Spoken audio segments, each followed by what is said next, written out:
목사 안수를 주기 전에 이 사람이 정말 안수를 받을 자격이 있는가를 마지막으로 테스트하는 면접이 있습니다. 그 시간에 제가 후보생들에게 질문을 했습니다. 지금까지 신앙생활하면서 가장 힘들었던 경험이 있으면 말해보세요. 그랬더니만 어느 한 전도사님이 이렇게 말을 했습니다. 예전에는 목사가 되는 것이 늘 자랑스러웠습니다. 그리고 내가 목사가 될 거라고 하면 사람들은 놀라면서도 기뻐하고 축복을 해 주었습니다. 요즘은 그 반응이 아주 싸늘해졌습니다. 그래서 얼마 후에 제가 안수를 받습니다마는 친한 친구들에게도 나 안수 받는다고 초청장을 보내는 것이 조심스러워서 보내지 못한다는 현실이 너무 슬프고 가슴이 아픕니다. 그러는 거예요. 제가 그 말을 듣고 이렇게 대답을 했습니다. 참 안타깝긴 하지만 그러나 오해하면 안 됩니다. 목사란 사람의 칭찬과 환경에 민감해지면 안 되는 겁니다. 조건이 좋을 때든 나쁠 때든 부르심받은 하나님 앞에서 당당하게 나의 길을 걸어가야 되지 환경에 흔들리면 절대로 안 된다는 것을 앞으로도 명심하기를 바랍니다. 그렇게 얘기를 해 주었습니다. 미국 스탠포드 대학의 심리학자인 필립 짐바르도 교수는 중요한 실험을 1969년에 했는데요. 어떤 골목에 똑같은 차 두 대를 갖다 놓고 두 대 모두 본네트를 열었습니다. 그리고 차 하나는 그대로 두고 나머지 한 대의 유리창을 조금 깨두었습니다. 그리고 일주일을 그대로 둔 채 일주일 후에 와봤더니 어떻게 됐는가? 두 차의 상황이 완전히 달라졌습니다. 보네트만 열어놓은 차는 그대로 있었는데 유리창이 조금 깨졌던 그 차는 완전히 망가져서 고철로 쓸 수밖에 없게 그렇게 되었습니다. 사람들은 엔진을 뜯어갖고 타이어 바퀴를 뜯어갖고 칼로 긁어놓기도 하고 페인트 칠을 해놓기도 하고 발로 차서 우그러뜨리기도 하고 오물을 던져놓기도 했습니다. 그는 이 현상을 분석해서 중요한 이론을 만들었는데 이것이 그 유명한 깨어진 유리창 이론이라는 겁니다. 깨진 유리창 하나를 방치해두면 그것을 중심으로 해서 범죄가 급속도로 확산된다는 이론인데 사소한 무질서 하나를 방치하면 더 큰 무질서가 그것을 중심으로 쌓여질 수 있다는 이론이죠. 자, 이 이론이 어떻게 활용이 되었는가 하면은 미국의 뉴욕 지하철은 얼마나 범죄가 많았느냐? 1년에 60만 건 이상의 중범죄가 지하철에서 일어났습니다. 그런데 어떻게 범죄율을 낮출 수 있느냐를 고민하다가 이 이론을 대입해서 낙서를 방치하는 것은 창문이 깨진 자동차를 방치하는 것과 같다는 이론을 적용해서 낙서를 지우는 작업을 벌이기로 한 겁니다. 그러니까 뉴욕 지하철 안에는 모든 낙서를 지우는데 몇 년이 걸렸는데요. 그 지우는 과정을 보면서 많은 사람들이 비웃었습니다. 범죄자를 가혹하게 처벌해야지 낙서 지운다고 범죄율이 줄어들겠느냐? 그런데 웬걸? 낙서를 지우고 나니까 범죄율이 75%나 줄어들었습니다. 여기에 착안했던 유명한 뉴욕시장 줄리아니는 도시 안에 낙서를 지우고 보행자의 신호 무시 행위를 단속하고 빈 깡통 버리는 것을 아주 심하게 단속을 했는데 이런 것 단속을 통해서 더 큰 범죄가 엄청나게 줄어들면서 도시의 치안이 좋아졌다는 것입니다. 여기서 우리가 알 수 있는 것은 사람들은 망가진 것을 소중히 여기지 않습니다. 그래서 말세로 갈수록 교회를 공격하고 통제하기를 원하는 사람들은 교회를 비난하고 흠을 잡기 시작합니다. 교회의 작은 실수를 확대해서 큰 문제가 있는 것처럼 만드는 거죠. 마치 교회를 깨어진 유리창을 가진 자동차로 만드는 겁니다. 그렇게 되면 이제 사람들은 시선을 싸늘하게 교회를 향하여 보내게 되고 마치 교회가 문제 집단인 것처럼 인식을 하게 되고 함부로 공격하고 대하게 된다는 것이지요.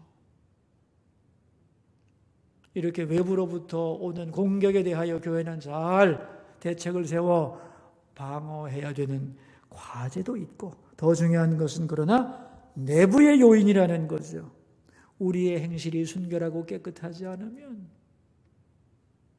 교회 가보니까 뭐 세상과 똑같구만, 이런 얘기를 듣기 시작하면 교회는 금방 만신창이가 되고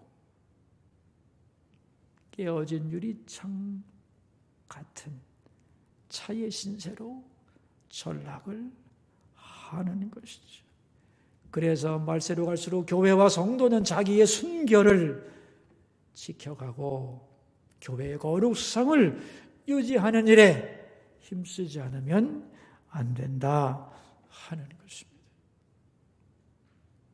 여러분, 우리는 지난 시간에 뱀같이 지혜롭고 비둘기같이 순결하라는 말씀을 배웠죠. 늑대들이 가득한 세상에 양이 어떻게 살아갈 수 있겠어요? 그러나 그 양들에게는 목자가 있는 겁니다. 양들이 이 세상에서 안전하려면 목자이신 주님을 날마다 바라보아야 하는 것이죠. 그 돌봄을 받으면서 이제는 뱀같이 지혜롭게 비둘기같이 순결하게 살아가야 하는 거죠. 세상에 악을 도모하는 사람도 전략적으로 수고하고 치밀하게 연구해서 열매를 거두는데 하나님 나라라고 하는 거대하고 순결한 목적을 가지고 있지만 전략이 없어서 무너지는 교회와 성도들이 너무나 많다는 거죠. 그러므로 목표는 선하게, 방법은 전략적으로. 그래서 하나님이 우리에게 주신 사명을 완수해야 되는 것이 이 시대 교회와 성도의 사명인 것입니다. 오늘은 세상이 예수님의 제자들을 어떻게 대하는가, 여기에 대한 말씀입니다. 예수님의 제자들은 이제 세상으로 나가면서 예수님이 나를 보내셨으니까, 전능하신 하나님이 나를 종으로 삼으시고 보내시니까 세상은 나를 알아주고 존경할 것이다, 영접할 것이다 라고 생각을 하지만 아니라는 겁니다. 절대로 세상은 만만하지 않다는 거예요. 오늘 본문을 잘 보면 그 시대의 문화적 배경이 나타나 있는데요. 우리 24절을 한번 읽어보도록 하겠습니다.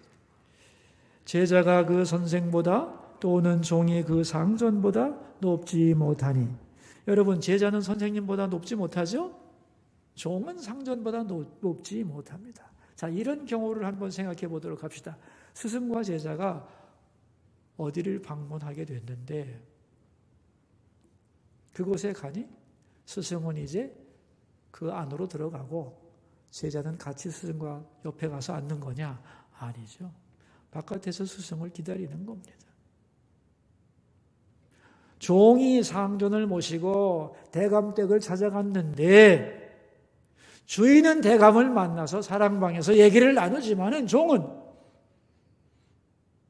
바깥에서 다른 종들과 기다려야죠. 맞죠? 당연한 거라는 거예요. 근데 만약에 말입니다, 스승과 제자가 함께 갔는데 종과 상전이 함께 갔는데 그 종도 주인 옆에 앉아가지고 같이 대접을 받는다면, 똑같은 대접을 받는다면 종에게 있어서는 이것은 황송한 대접이죠. 그죠? 더 이상의 대접은 없는 거죠. 맞습니까? 예, 25절 상반절을 읽어보겠습니다. 제자가 그 선생 같고 종이 그 상전 같으면 족한 거죠. 더 이상 바랄 게 뭐가 있겠어요? 종이 주인과 같은 대접을 받았는데. 그런데 말이죠,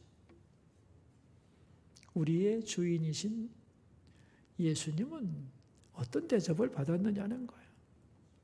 25절 하반절입니다. 집주인을 바알세불이라 하였거든 하물며 그 집 사람들이랴 그랬어요. 예수님을 보고 사람들이 뭐라고 그랬다고요? 바알세불의 힘을 빌었다고 비난을 했다는 겁니다. 이게 언제 나온 거냐면은 예수님이 귀신을 고치고 병자를 고쳐줄 때에 유대 지도자들이 저 예수라는 사람이 바알세불의 힘을 빌어 귀신을 내쫓고 병자를 고쳤다고 말한 사실을 두고 하는 말입니다. 정상적이라면 예수님이 환자를 고쳐줬을 때에 어떻게 나와야 되겠어요? 하나님이 우리에게 능력을 보여주셨구나. 하나님께 영광을 돌립시다. 이래야 되는데 바알세불의 힘을 빌어서 한 것에 불과하다고 이랬다는 거예요. 자, 그렇다면 바알세불이 무엇이죠? 바알세불은 파리의 신입니다. 날아다니는 더러운 파리, 조왱왱하는 그 파리의 신을 바알세불이라고 불러요.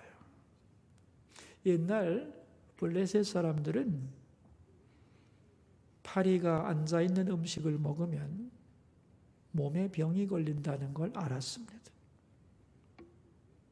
그래서 파리는 병을 가져오는 신이라고 생각을 한 거예요. 그래서 그 파리에게 빌면 병이 나한테 오지 않아. 그리고 병 걸렸더라도 그 신이 나를 고쳐줄 거라고 생각해서 파리 신을 섬겼고 그 신의 이름이 바알세불이었다는 거예요. 그러니까 예수님이 병자를 고쳤을 때 바알세불의 힘을 빌어서 병을 고쳤다 말한 것은 바알세불이라고 하는 귀신의 힘을 빌어서 병을 고쳤다는 거 아닙니까? 다시 말하면 하나님의 치유의 능력, 성령의 거룩한 치유 사역을 귀신의 사역으로 모독한 것이고 예수님의 거룩하신 일을 조롱하고 비난했던 거예요.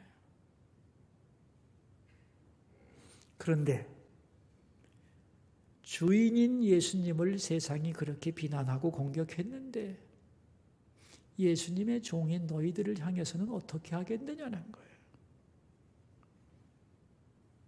그러므로 너희들은 세상에 나가서 사람들이 너희를 존경하고 영접하고 대접해 줄 거라고 착각하지 말라는 겁니다. 제자가 스승 같으면 족한 것이고 종이 상전 같은 대접을 받으면 족한 것 아니야? 내가 욕 먹었는데 너희들이 똑같은 욕을 먹었다면 너희들은 대접받은 거야. 예수님이 받은 비난과 조롱보다 더한 비난과 조롱을 받을 수 있다 없다? 받을 수 있다 없다? 우리는 얼마든지 받을 수 있다는 것입니다. 우리가 어떤 주님의 이름으로 어떤 좋은 일을 했을 때 하나님 영광 돌리고 칭찬하고 그럴 거라고 생각하면 안 돼요. 그런 경우도 있죠. 하나님을 아는 사람들은 하나님의 역사를 보고 영광을 돌립니다만은 세상 사람들은 그렇지 않습니다. 좋은 일을 하면은 비난은 얼마든지 할 수 있는 거예요. 여러분이 기도해서 어떤 사람이 병이 났다고 합시다. 그러면 감사하다고 하나님 찬양하고 그런 사람만 있는 게 아닙니다. 없는 하나님 팔지 마시오. 우연히 그렇게 된 거겠지. 심리적인 현상이겠지. 어쩌다 그런 걸 가지고 뭘 비난할 수 있다는 거예요. 그럴 때는 낙심하지 말고 성경 말씀이 맞구나. 예수님한테도 비난했는데 나한테도 비난하는 거 당연하지. 이런 마음을 가지면 시험 들 일이 없다는 거예요. 그러니까 세상은 예수님의 제자들에 대하여 항상 우호적일 수는 없다는 거죠. 얼마든지 공격하고 조롱도 할 수 있다는 걸 마음에 두라. 그런 얘기입니다. 여러분 요즘 코로나 때문에 교회 다니는 사람들 비난받고 회사에서도 교회 가지 말라고 갔다 오면은 이상한 사람 취급하고 비난하는 경우 많죠. 그죠? 주변에서. 여러분 이게 정상적인 일이라고 생각하십니까? 아니죠. 교회가 왜 위험합니까? 여러분 잘 생각해 보세요. 일주일에 1시간 교회는 못 나오지만 식당은 얼마나 가잖아, 얼마든지. 그러면서 스스로 교회 오는 걸 겁을 내고 그러면 안 됩니다, 여러분.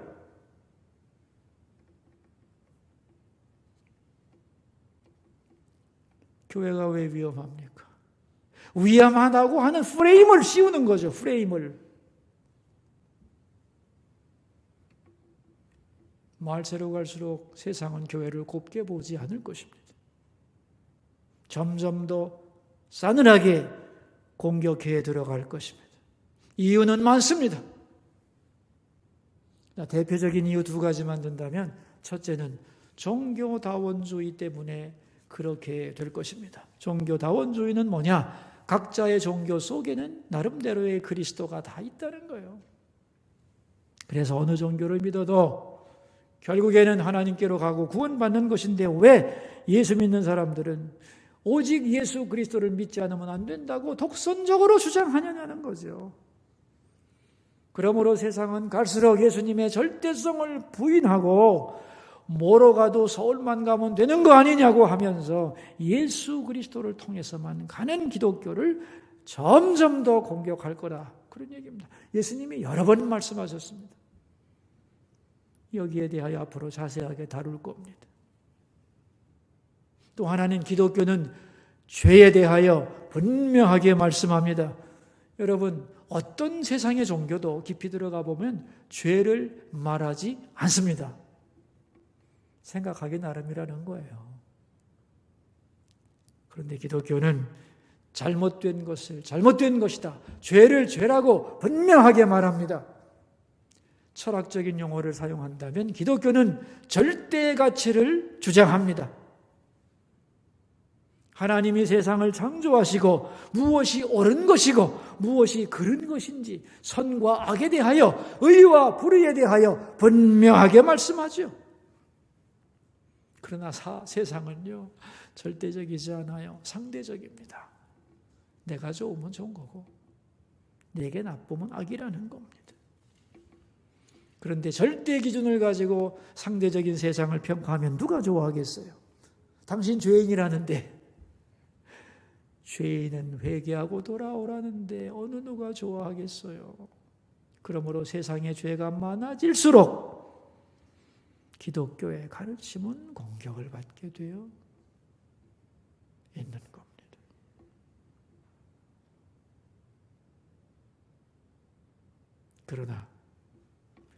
그러나 너희들은 그러한 세상에 보냄받은 제자들이지만은 결코 두려워하지 말라는 거예요.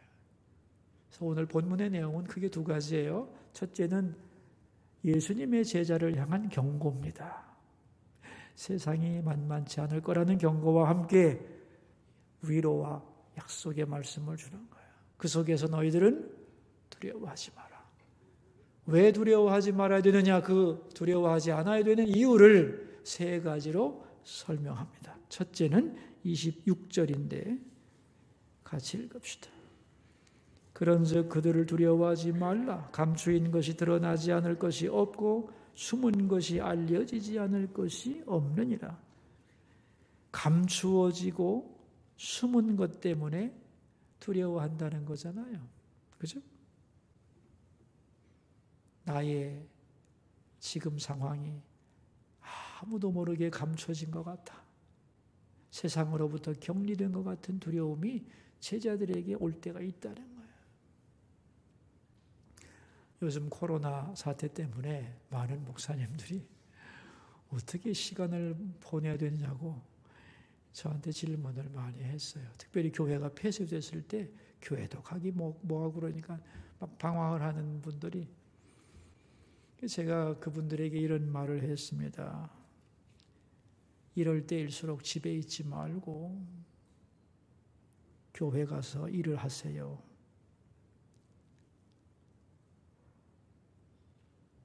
폐쇄된 그곳에 가서 하나님께 기도하시고 더 성경 공부 열심히 하고 책을 읽고 사람 만날 수 없을 때 하나님 제대로 만나고 왜냐하면 더 어려운 시대를 준비해야 하는 절호의 기회이니까 놓치지 말고 시간 낭비하지 말고 그런 얘기를 많이 해 주었습니다. 여러분, 사람들은 나의 수고와 노력이 아무 열매 없이 사라질 거라 생각하면 두려워지잖아요. 그죠? 예수님의 제자들도 그럴 수 있다는 거예요. 나를 인정해 주지 않고 아무도 몰라줄 때 답답하고 나라는 존재가 세상에서 잊혀지는 것 같을 때 두려워지지요. 근데 말이죠, 아닙니다. 하나님이 사람을 준비시킬 때는 이렇게 만들어버립니다. 그를 영적으로 성장시키고 빚어갈 때는 고립시킵니다. 그래서 아무도 세상에 나를 도와주는 사람이 없는 것 같고 내 하는 모든 일을 아무도 모르는 것 같은 그런 갑갑함이 있는 거죠. 그럴 때는 낮추고 훈련시키는 과정인데, 그러므로 당장 내가 드러나지 않고 감추인 것 같아도 두려워하지 마라. 하나님은 때가 되면 다 훈련시켰다가 사용을 하신다는 거예요. 내가 감옥 깊은 곳에 갇혀서 주님을 위해 고난받고 있는데 누가 알겠습니까? 이대로 죽는 거 아닌가? 두려워하지 말라는 거예요. 지금 그런 것 같아도 때가 되면 다 드러내고 알려줄 거라는 거예요. 두 번째는 하나님이 보호하고 책임질 거기 때문에 두려워하지 말라는 거예요. 세상 사람들이 너희를 해치려고 하고 세상의 권력이 너희들을 해하려고 하지만 하나님이 허락하지 않으면 절대로 손댈 수 없다는 것을 믿고 두려워하지 말라는 거예요. 그 이해가 두 가지가 나오는데, 첫째가 29절입니다. 함께 읽읍시다. 참새 2마리가 하나살이 온에 팔리지 않느냐? 그러나 너희 아버지께서 허락하지 아니하시면 그 한 해도 땅에 떨어지지 아니하리라. 여러분, 한 아사리온에 참새 2마리죠. 한 아사리온은 어느 정도의 금액이냐 하면은 100원짜리 동전이라고 생각하시면 정확해요. 가난한 나라의 하루 노동자의 일당이 한 데나리온입니다. 이 데나리온의 16분의 1이 한 아사리온이에요. 전 세계적으로 볼 때 가난한 나라의 노동자 하루 일당이 $1입니다. 우리나라는 너무너무 잘 사는 거예요. 그러니까 한 아사리온은 100원이 될까 말까 한 돈이에요. 100원에 참새 2마리라는 거예요. 그런데 누가복음 12장에 보면 참새 5마리가 2아사리온에 팔린다고 하는 얘기가 나와요. 자, 이걸 종합해 보면 무슨 얘기냐? 한 아사리온에 참새가 2마리야. 그런데 2아사리온에는 참새가 5마리요. 한 마리는 더 물어주는 거예요. 이게 유대인의 상술입니다. 이스라엘에 가서 물건을 사다 보면 금방 느끼는데 많이 살수록 더 많이 줘. 1+1이 유대교에서, 이 유대인에서 사고방식에서 나온 거거든요. 그러니까 한 아사련에 2마리 주고 2아사련에 5마리 준다는 거죠. 우리 식으로 계산하면 한 200원에 참새 5마리를 사서 그걸 가지고 가난한 사람이 영양 보충을 했던 거예요. 그러니까 참새가 얼마나 값이 싼 겁니까? 그 하찮은 것도 하나님이 허락하지 않으면 절대로 땅에 떨어지지 않는다는 거예요. 자, 두 번째는 30절입니다. 함께 읽겠습니다. 너희에게는 머리털까지 다 세신 바 되었나니. 그랬어요. 머리카락이 두 번째 예입니다. 여러분, 자기 머리카락 개수가 몇 개인지 아는 사람 없죠? 하나님은 아신다는 거예요. 이 말이 무슨 말이냐면은 내가 나를 아는 것보다 하나님이 나를 더 잘 아신다는 거예요. 믿습니까, 여러분? 나는 그걸 생각하면 늘 행복해요. 내가 나를 아는 것보다 하나님이 나를 더 잘 아신다. 내가 나를 사랑하는 것보다 하나님이 나를 더 사랑한다는 거예요. 그래서 내 머리카락, 나는 세지 않으나 하나님은 세고 계신다는 거예요. 그러니 그 값싼 참새 한 마리도 내 머리카락 하나까지도 다 세시는 하나님인데 보내신 제자들의 몸과 마음과 영혼을 보호하지 않겠느냐. 그러므로 세상이 아무리 너희들을 위협한다 해도 두려워하지 말라는 거예요. 두려워하지 않아야 할 세 번째 이유는 하나님이 다 갚아줄 거기 때문에 32절과 3절입니다. 읽어보겠습니다. 누구든지 사람 앞에서 나를 시인하면 나도 하늘에 계신 내 아버지 앞에서 그를 시인할 것이요 누구든지 사람 앞에서 나를 부인하면 나도 하늘에 계신 내 아버지 앞에서 그를 부인하리라. 주님은 우리의 행동을 다 보고 계시고 행한 대로 갚아준다는 겁니다. 악조건 속에서도 불구하고 하나님 나라 전파하고 그리스도를 증언하며 주님을 위해 힘써 일한다면 나도 하나님 앞에서 네가 그런 사람이라고 시인하겠다는 거예요. 그러나 사정이 안 좋고 환경이 싸늘하다고 예수님을 부인하고 제자로서의 삶을 제대로 살지 못한다면 나도 하나님 앞에서 네가 그런 사람이라고 너를 부인하겠다. 왜? 너도 나를 부인했잖아. 그런 말이죠.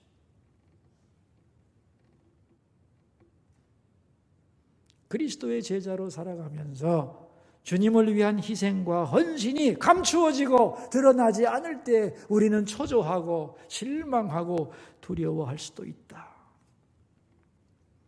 그러나 다 드러나게 될 거예요. 그러니 두려워하지 마라. 많은 사람들이 너를 해치려 하고 권력이 너를 짓밟으려고 하지만 아니, 내가 허락하지 않으면 손 못 대. 그러므로 내가 너를 보호할 것이니 두려워하지 마라. 어떤 상황 속에서도 나를 시인하고 증거하며 하나님께 충성하면 나도 하나님 앞에서 너를 시인하고 너의 충성을 인정하고 상 줄 것이다. 그러니 두려워하지 말라. 이 오늘 우리 주님이 제자들에게 주시는 약속입니다. 여러분, 세상은 갈수록 험악해지겠죠? 기독교에 대하여 더 공격적이 될 수 있습니다. 그래서 예수님의 제자들은 예수님 때문에 세상으로부터 비난도 받을 수 있고 치러야 할 대가와 수고가 있다는 것을 각오하라는 겁니다. 그걸 회피하려면 앞으로 예수 믿기 어려울 거다는 거죠. 그러나 두려워하지 마라. 감추어진 것을 드러내고 너희를 보호하고 그 수고를 하나님 앞에서 인정할 터이니 절대로 두려워하지 마라. 여러분, 우리가 예수 그리스도의 제자임을 확실히 알고 세상 속에서 어떠한 공격과 방해가 있다 할지라도 거기에 꺾이지 말고 믿음의 길을 굳게 걸어가는 담대한 그리스도의 제자가 되기를 주의 이름으로 축원합니다. 기도합시다. 들은 바 말씀을 생각하며 우리 세 가지 기도 제목을 가지고 주님 앞으로 나갑시다. 첫 번째 기도 제목입니다. 예수님의 제자로서 주어진 길을 두려움 없이 걸어가게 하여 주소서. 기도하겠습니다. 사랑하는 하나님 아버지, 오늘 종은 상전보다 높지 못하다는 말씀을 살펴보았습니다. 예수님은 이 세상에 지내실 때 많은 비난을 받으셨습니다. 그의 종된 우리들은 하물며 왜 예수님 때문에 고난이 없고 희생이 없겠습니까? 당연한 것으로 받아들일 수 있도록 우리의 마음을 새롭게 하옵소서. 그러나 세상 때문에 두려워하지 않게 하소서. 세상을 이기신 주님, 세상을 다스리시는 주님이 우리의 주인이시니 감추어진 것을 드러내고 어떠한 위협 속에서도 보호해 주시고 우리의 수고를 인정하고 갚아주는 주님이 계시므로 두려움 없이 우리 믿음의 길을 당당하게 걸어가게 하여 주시옵소서. 두 번째 기도 제목입니다. 교회의 사역을 위해 기도하겠습니다. 교회학교 수련회 성경학교 진행 중이고 계획되어 있습니다. 교회의 모든 사역이 현실이 어렵지만 잘 현실 속에서 감당할 수 있게 하소서. 기도하겠습니다. 하나님, 교회의 사역을 기도하고 진행하며 나아갑니다. 상황에 따라 폐지되는 것이 아니라 이 상황 속에서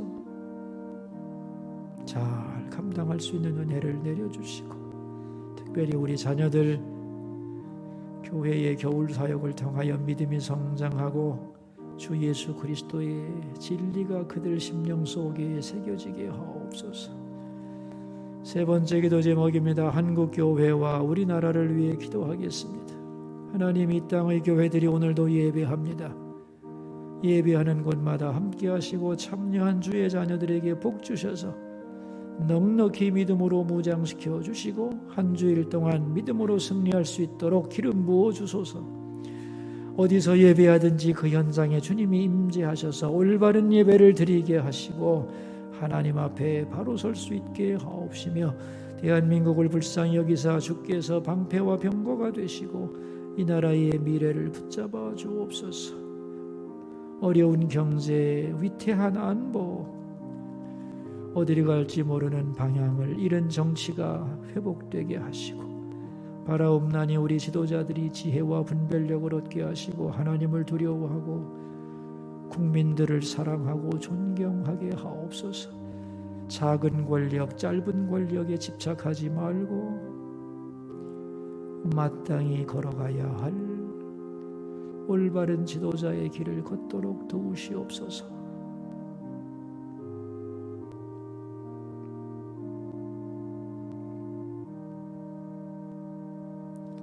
하나님 아버지, 예수님이 이 땅에 계실 때 많은 비난을 받으셨습니다. 종은 주인보다 높지 못한데 우리들은 세상에서 대접받고 편안하려고 할 때가 너무나 많습니다. 이러한 잘못된 기대를 내려놓고 험한 세상에서 주님의 뒤를 얼마든지 따라가겠다는 각오를 새롭게 하여 주시고 우리 마음 깊은 곳에 두려움이 물러가게 하옵소서. 몰라주면 어떻게 하나? 보호해주지 않으면 어떻게 하나? 인정해주지 않으면 어떻게 하나?